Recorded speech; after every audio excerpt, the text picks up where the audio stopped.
Radhe Radhe everyone. आप सभी को देवउठनी एकादशी और तुलसी विवाह की बहुत बहुत शुभकामनाएं।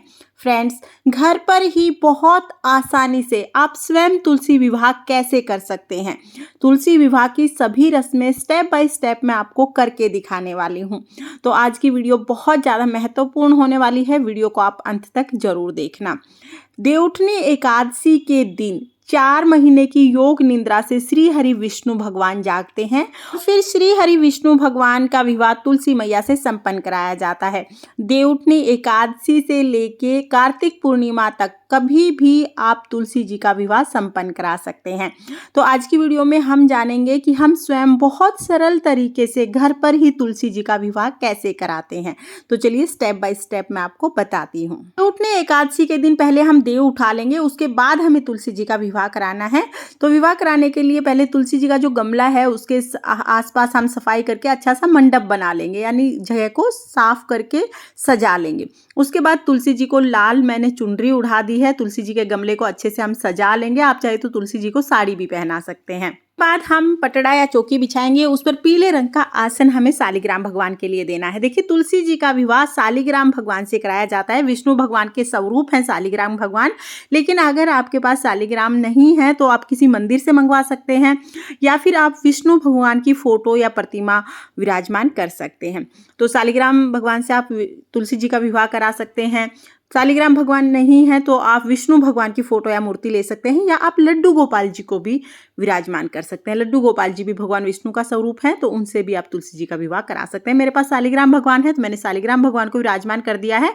उसके बाद सुंदर सा हम चौक पूर लेंगे, यानी मंडप को हमें बहुत अच्छे से सजाना है।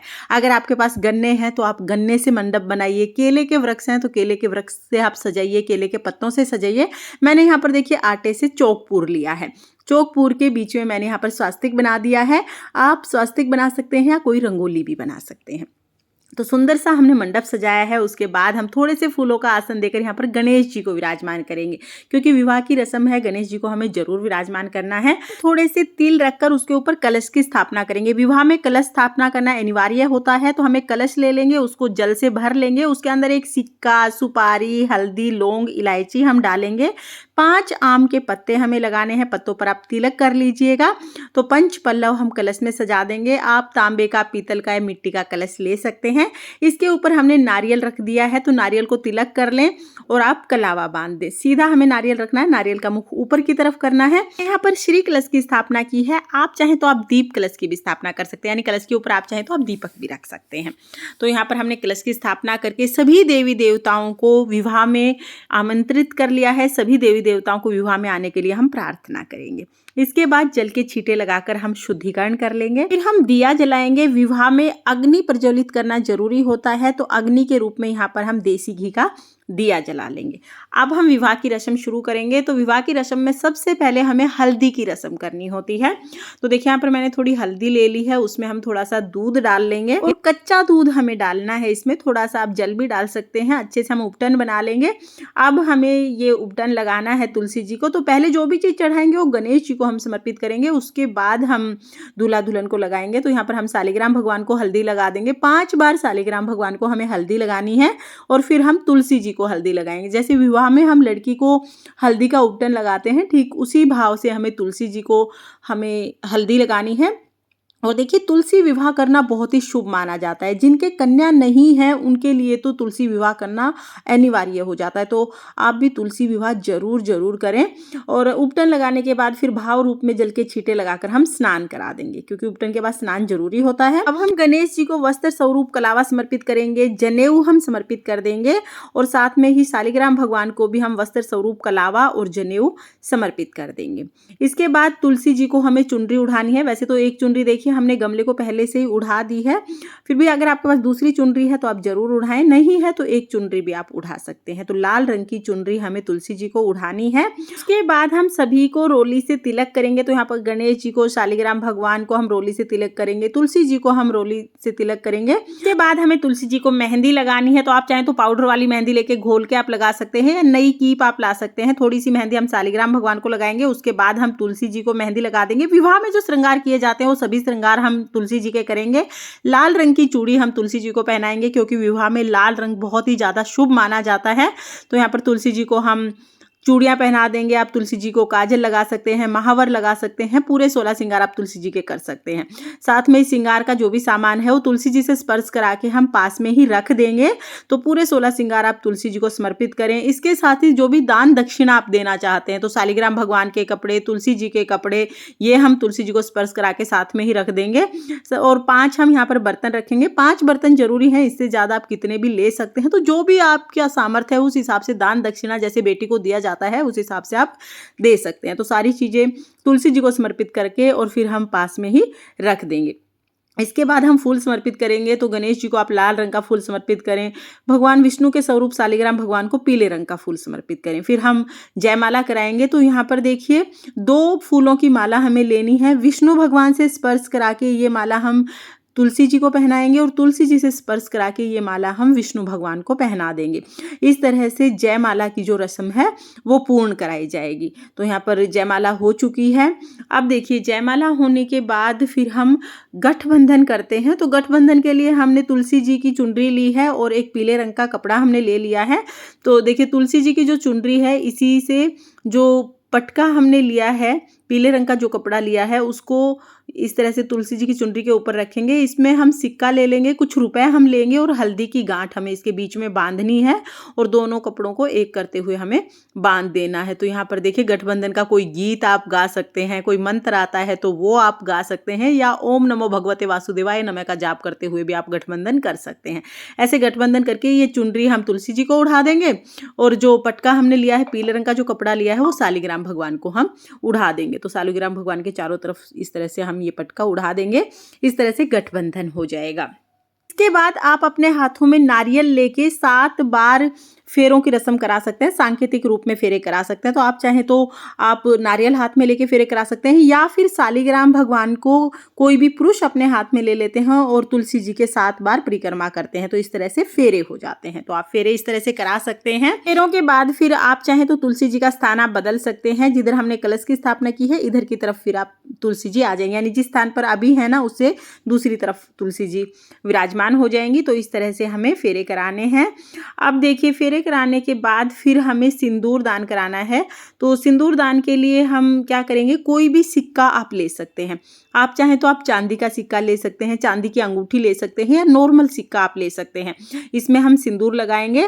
शालिग्राम भगवान से स्पर्श करा के ये सिंदूर हमें तुलसी जी को लगाना है। तो देखिए इस तरह से शालिग्राम भगवान को ये सिंदूर हम स्पर्श कराएंगे और फिर तुलसी जी को ये सिंदूर हम लगा देंगे। इस तरह से सिंदूर लगाने की रस्म की जाती है। इस तरह से तुलसी जी को सिंदूर लगाने के बाद जो ये सिक्का है, ये तुलसी जी के गमले में ही हमें रख देना है।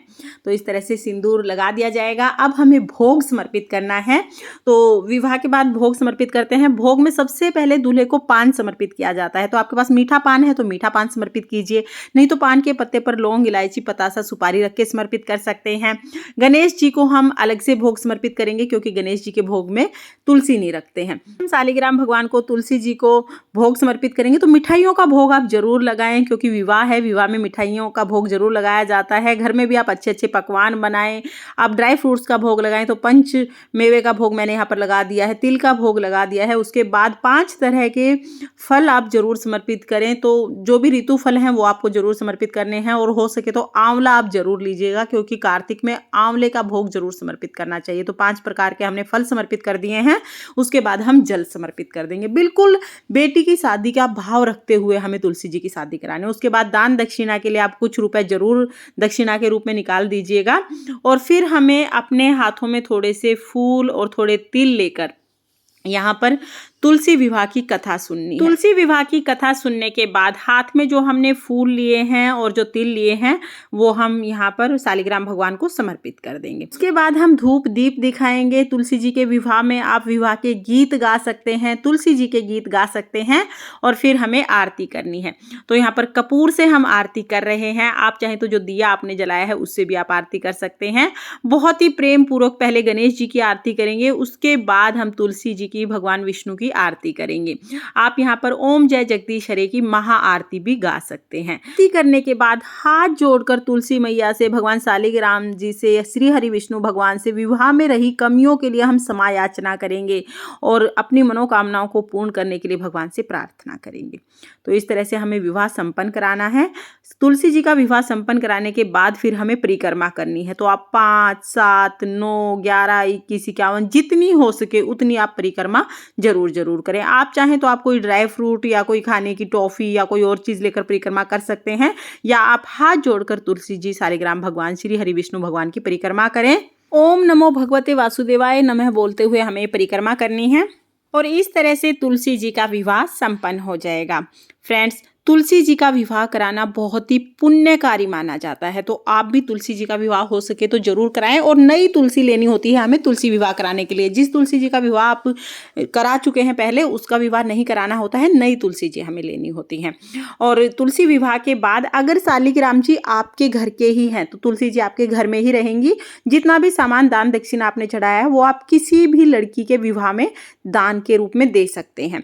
लेकिन अगर शालिग्राम भगवान आपने मंदिर से मंगवाए हैं या फिर किसी और के शालिग्राम भगवान है, तो तुलसी जी भी शालिग्राम भगवान के साथ ही चली जाएंगी और जो भी आपने दान दक्षिणा चढ़ाई है वो सभी तुलसी जी के साथ चली जाएगी। भोग प्रसाद जो आपने चढ़ाया है वो सभी सदस्यों में आप प्रसाद के रूप में बांट सकते हैं। और जैसा कि मैंने आपको बताया कि तुलसी जी का विवाह विष्णु भगवान के स्वरूप शालिग्राम भगवान से कराया जाता है।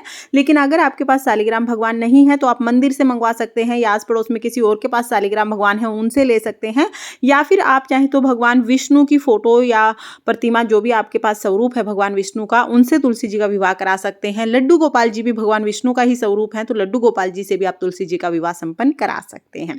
फ्रेंड्स, देवउठनी एकादशी के दिन पहले देव उठाए जाते हैं, उसके बाद तुलसी जी का विवाह कराया जाता है। और देवउठनी एकादशी से आप कार्तिक पूर्णिमा तक कभी भी तुलसी जी का विवाह करा सकते हैं। बहुत से लोग तुलसी जी का विवाह कराना चाहते हैं, लेकिन वो सोचते हैं कि बहुत ज्यादा तामझाम हो जाएगा, पंडित को बुलाना और सभी को बुलाना, बहुत ज्यादा सामान चाहिए होता है। इस डर से लोग तुलसी जी का विवाह कराते ही नहीं है। तो आप बहुत कम सामग्री के साथ घर पर ही स्वयं तुलसी जी का विवाह करा सकते हैं। आपके भाव शुद्ध होने चाहिए, सामग्री कम ज्यादा हो उससे कोई फर्क नहीं पड़ता। अपनी बेटी के विवाह के भाव रखते हुए हमें तुलसी जी का विवाह कराना होता है। फ्रेंड्स, तुलसी विवाह की ये सरल पूजा विधि आपको कैसी लगी कमेंट करके जरूर बताना। और अगर ये वीडियो आपको पसंद आई हो, वीडियो आपके लिए थोड़ी बहुत भी यूजफुल हो, तो प्लीज वीडियो को लाइक कर देना। हम महिलाएं घर में तीज त्योहार कैसे करते हैं ये देखने के लिए मेरे चैनल को सब्सक्राइब कर लेना। तुलसी जी का जब आप विवाह कराएं तो अपने सुखी वैवाहिक जीवन के लिए और अपने अटल सुहाग के लिए तुलसी जी से जरूर प्रार्थना करें। तो माँ तुलसी की कृपा आप सभी पर बनी रहे, इसी कामना के साथ फिर मिलेंगे किसी और वीडियो में। तब तक के लिए जय तुलसी मैया, राधे राधे।